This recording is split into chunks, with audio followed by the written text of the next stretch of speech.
Hola México, bienvenidos a este viaje con nosotros, Peces en Mori. Les quiero enseñar una manera de reutilizar plástico y basura. Solo necesita unas cosas. Necesita una botella de plástico. Necesita tijeras.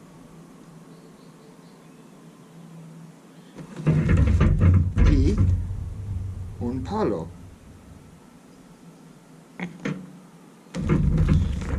Y basura no biodegradable.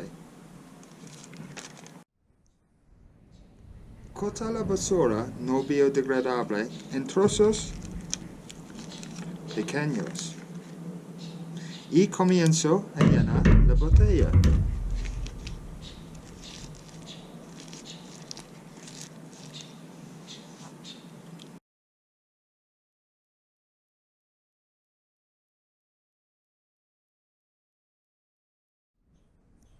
Con el palo, empuja la basura y compactarla dentro de la botella.